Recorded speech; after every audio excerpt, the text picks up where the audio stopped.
You waited, and waited, and then waited some more. And just when you thought an update was finally coming, the update arrived. But it's not exactly what fans were hoping to hear. Pluribus Season 2 is moving. Slowly. And the full picture? It's complicated. Let's go back to where this all began.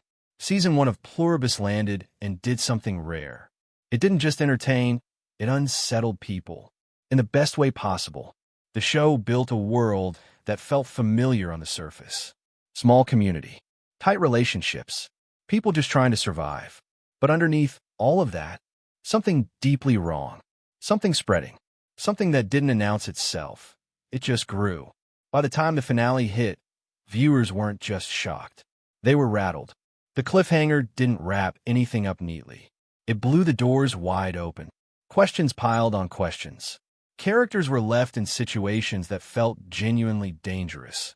Not TV dangerous, but actually threatening in a way that made the wait for Season 2 feel almost unbearable.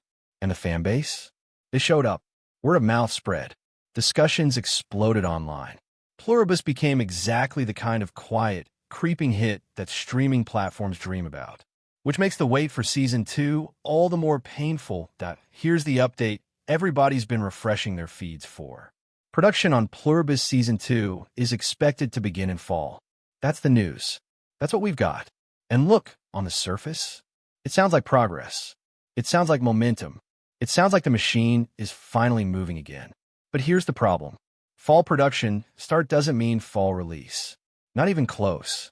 And when you dig into what that timeline actually means for a show with this level of complexity, the excitement starts mixing with a very familiar feeling. Dread. Because the math doesn't work in fans' favor. Think about it realistically. If cameras start rolling in fall, and that's if everything stays on schedule, which in this industry is never guaranteed, you're looking at a full production cycle before a single frame hits your screen. Filming, post-production, visual effects, sound design, editorial, the whole pipeline. We're talking a 2027 release window at the earliest, possibly later. Fans might not like this part, but that's the reality of how television at this level actually gets made. Especially a show like Pluribus, where the atmosphere, the tension, the precision of every scene is what makes it work. Rush it, you ruin it. But knowing that doesn't make the wait feel any shorter. What exactly are we waiting for? Because Season 2 isn't picking up in a calm place. It's picking up in the middle of a storm. The hive mind threat, which Season 1 carefully, quietly built from the background into something terrifying, is now front and center. It's no longer lurking. It's no longer a theory or a whisper. It's real, it's spreading, and the implications for every character still standing are enormous. Then there's Carol. Her situation at the end of Season 1 is one of the most talked about threads in the entire fandom. Where she is, what she knows, what's been done to her, or what she may have become. Season 2 has to answer those questions. And the answers are not going to be comfortable. And then the atom bomb twist. This changes everything. Without diving too deep into spoiler territory, the revelation that closed out Season 1 didn't just raise the stakes. It redefined them. Suddenly the conflict isn't contained. Suddenly the threat isn't local. The scale of what Season 2 has to carry is genuinely massive, and fans are desperate to see how the writers handle it. The character dynamics going into Season 2 are already charged. Trust has been broken in ways that can't be easily repaired. Alliances that felt solid are now fractured.